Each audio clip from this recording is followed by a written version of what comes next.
Hello students and a very warm welcome to all of you on my YouTube channel Engineer से staff.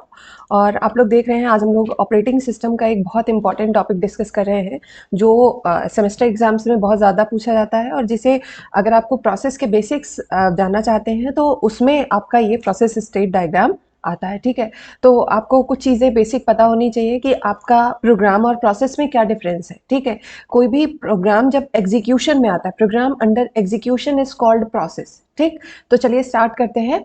तो पहला ये जो diagram आपको दिख रहा है, जब आप नॉन प्रीएम्प्टिव शेड्यूलिंग यूज करते हैं या आपका जो ऑपरेटिंग सिस्टम है नॉन प्रीएम्प्शन मोड में अगर काम करेगा तो यही इतने स्टेट्स आपके कवर होंगे। ठीक है, और एक चीज कि आपका जो प्रोसेस है, कोई भी प्रोसेस दो तरह के टाइम की रिक्वायरमेंट रखता है। एक होता है आईओ टाइम, ठीक है, इनपुट आउटपुट टाइम, कि उसे इनपुट आउटपुट डिवाइस पे कुछ एग्जीक्यूशन करना है, इनपुट आउटपुट डिवाइस पे। ठीक है, और दूसरा आपका आता है सीपीयू टाइम। ठीक, तो आपका कोई भी प्रोसेस दो तरह के टाइम की डिमांड करता है, आइदर सीपीयू टाइम और आईओ टाइम। ठीक, तो अगर देखिए ऐसा भी हो सकता है कि किसी भी प्रोसेस को ज्यादा सीपीयू टाइम चाहिए हो, कम आईओ टाइम चाहिए हो।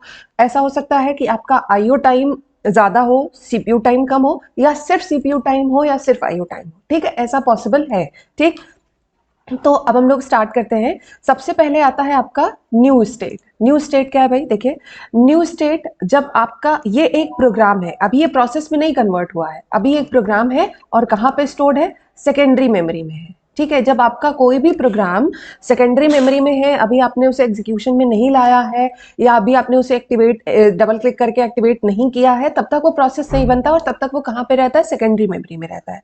तो ये हुआ आपका न्यू स्टेट। ठीक है, और जब आप उस किसी भी प्रोग्राम को एग्जीक्यूट करते हैं, प्रोग्राम को जैसे आपने वीएलसी मीडिया प्लेयर को जैसे ही डबल क्लिक करा, जो उसको स्टार्ट किया, ठीक, तब वो क्या बन जाता है? आपका प्रोसेस बन जाता है। मींस जब आप इसको एक्टिवेट करते हैं तो प्रोसेस क्या होता है? क्रिएट होता है और कहां पे जाता है? रेडी क्यू में जाता है। ठीक है, ओके, मींस अब जो ये प्रोग्राम है, मतलब ये जो प्रोसेस है, ये क्रिएट हो चुका है and this is ready for execution, right. तो इसके लिए ये रेडी क्यू में जाता है, रेडी स्टेट है एक्चुअली। ठीक है, रेडी स्टेट में पहुंचता है जब प्रोसेस तुरंत क्रिएट होता है।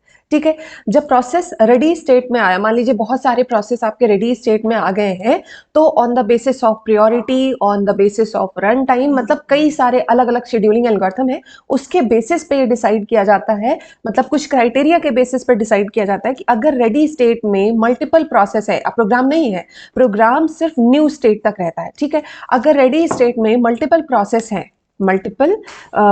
है तो उनमें से कोई एक शेड्यूल होगा फॉर एग्जीक्यूशन जो रन होगा। ठीक है, किसी एक को शेड्यूल किया जाएगा या डिस्पैच होगा, मतलब डिस्पैचर सेलेक्ट करेगा, बहुत सारे जो प्रोसेस रेडी स्टेट में है उनमें से शेड्यूलर उठाएगा और एक प्रोसेस को रनिंग स्टेट में भेज देगा, मतलब वो एग्जीक्यूट होना स्टार्ट करेगा। ठीक, तो अगर हम ये माने कि जो भी प्रोसेस अभी एग्जीक्यूशन में है, रनिंग स्टेट में है, इसे सिर्फ और सिर्फ सीपीयू टाइम की जरूरत है, तो जैसे ही ये एग्जीक्यूशन करेगा, रनिंग टाइम इसका कंप्लीट होगा, सीपीयू टाइम कंप्लीट हुआ, वैसे ही कंप्लीट हो जाएगा और टर्मिनेट हो जाएगा। ठीक है, लेकिन अगर आपका प्रोसेस इस तरह का है कि उसे सीपीयू टाइम भी चाहिए और आईओ टाइम भी चाहिए। देखिए, अगर आपसे एक क्वेश्चन ये बनता है कि अगर किसी भी प्रोसेस को एग्जीक्यूट होने के लिए मिनिमम स्टेट्स क्या होने चाहिए, तो मिनिमम स्टेट 4 होंगे। क्या?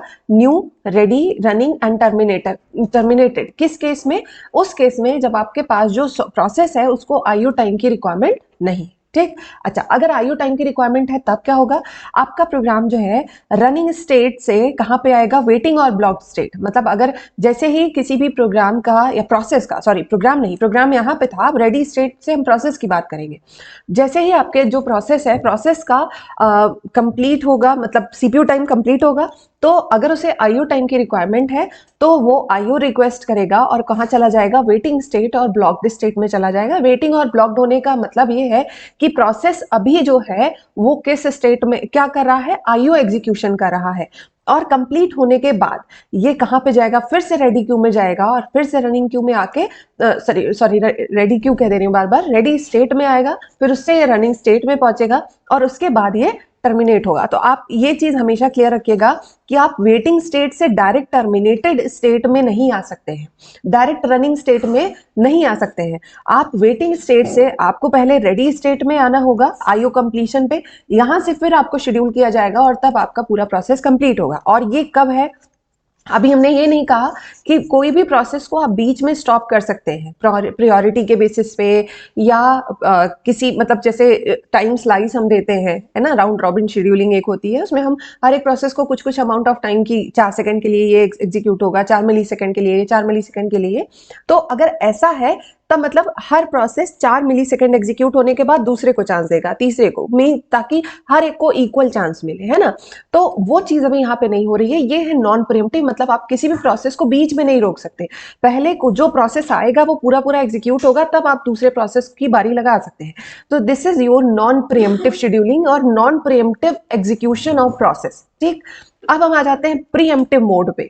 तो बेसिक्स मैंने आपको बताए हैं कि कोई भी प्रोसेस हो, चाहे प्रीएम्प्टिव हो चाहे नॉन प्रीएम्प्टिव हो, सबसे पहले वो न्यू स्टेट में है। न्यू स्टेट में होने का मतलब वो एक प्रोग्राम है जो कहाँ पे स्टोर्ड है, सेकेंडरी मेमोरी में स्टोर्ड है। ठीक है, सेकेंडरी मेमोरी से जब आप इसे डबल क्लिक करके या जब स्टार्ट करते हैं वो रेडी स्टेट में आता है, और रेडी स्टेट में बहुत सारे प्रोसेस हैं, उनमें से जो आपका शेड्यूलर है वो किसी एक को सेलेक्ट करेगा और वो रनिंग स्टेट में जाएगा, एग्जीक्यूट होगा। अब हम बात कर रहे हैं कि अगर हम चाहते हैं कि प्रायोरिटी के बेसिस पे या एक टाइम्स क्वांटम के बेसिस पे हम प्रोसेस को स्विच कराएं, कंटेक्स्ट स्विचिंग हो, मतलब चेंज हो कि 4 मिली सेकेंड के लिए एक प्रोसेस, 4 मिली सेकेंड के लिए एक प्रोसेस, या फिर अगर लो प्रायोरिटी प्रोसेस एग्जीक्यूट हो रहा है और high priority process ready state में आता है, तो तुरंत ही नेक्स्ट प्रोसेस को, हाई प्रायोरिटी को चांस मिले। इसके लिए हमें प्रोसेस को बीच में रोकना होगा, है ना।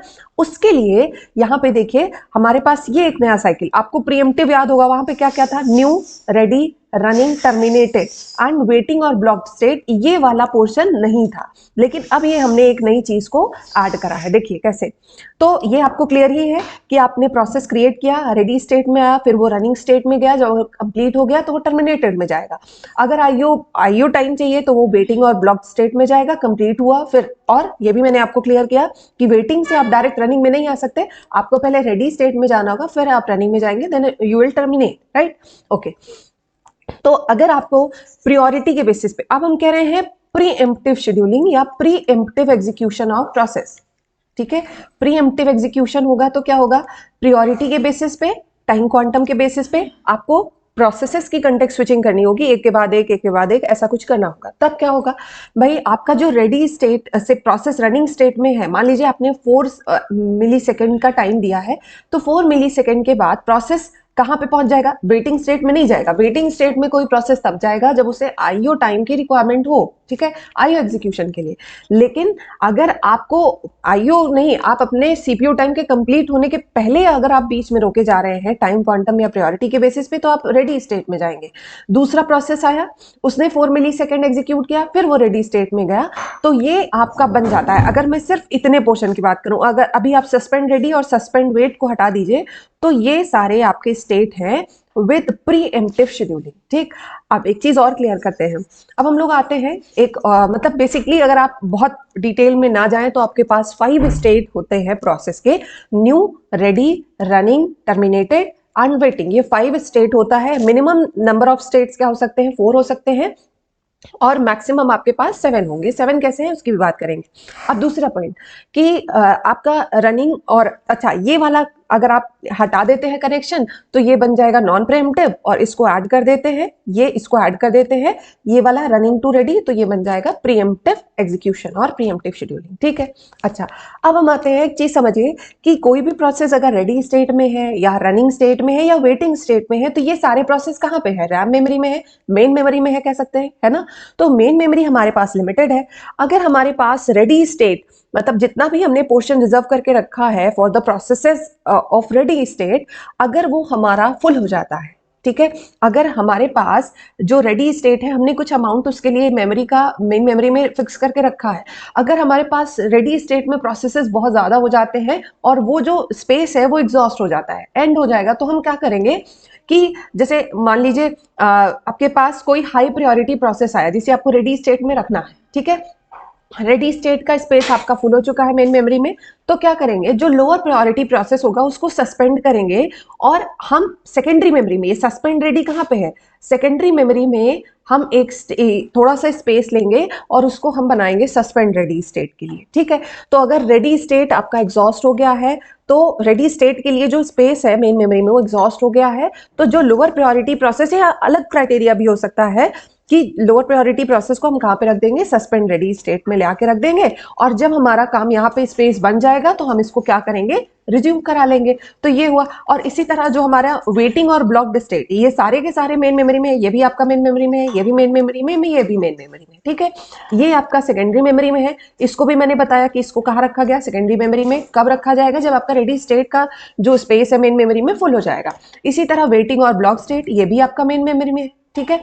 तो अगर आपके पास जितने number of process waiting state में आप रख सकते थे, है ना, या जो उसका स्पेस था वेटिंग और ब्लॉक्ड प्रोसेस के लिए जो मेन मेमोरी में स्पेस था, अगर वो फुल हो गया है, ठीक है, तो उसको हम जो आगे के प्रोसेस आएंगे उन्हें हम क्या करेंगे, सस्पेंड वेट स्टेट में। कुछ प्रोसेसेस को हम कहाँ भेजेंगे, सस्पेंड करेंगे, और सेकेंडरी मेमोरी में एक नया स्टेट करेंगे जिसे हम कहते हैं सस्पेंड वेट, ठीक है। और जैसे ही हमारे पास यहाँ पे मेन मेमोरी में स्पेस बनेगा, हम प्रोसेसेस को रिज्यूम कर देंगे।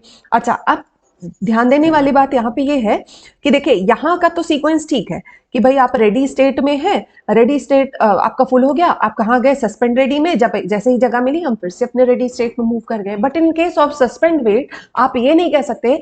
देखिए वेटिंग स्टेट में कौन है, जिन्हें आईओ टाइम की रिक्वायरमेंट है, राइट।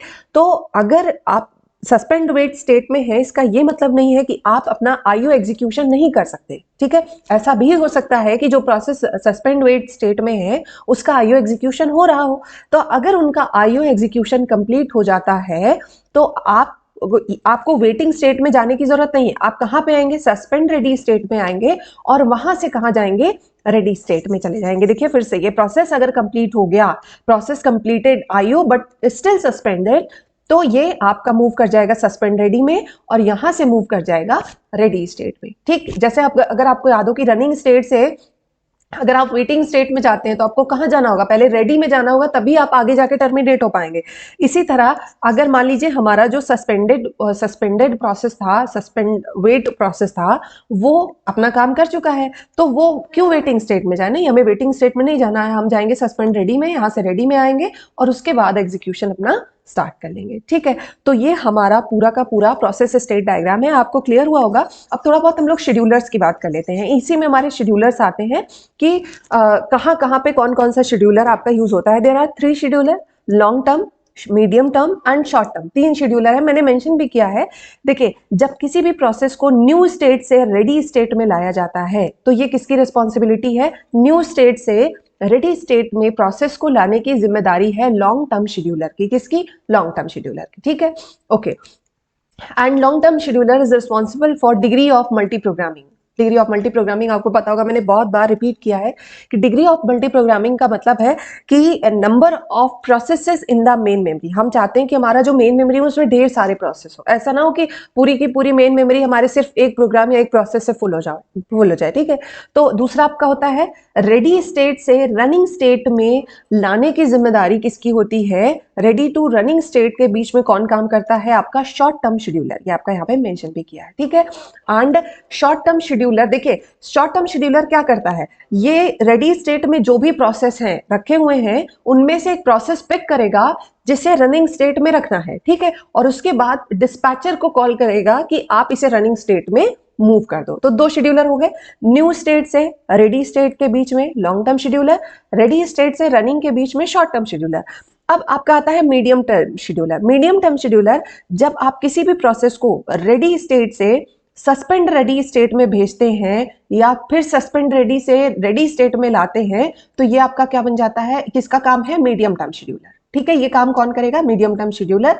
रेडी स्टेट से प्रोसेस को सस्पेंड रेडी में रखेगा और सस्पेंड रेडी से रेडी स्टेट में ले जाएगा, ठीक।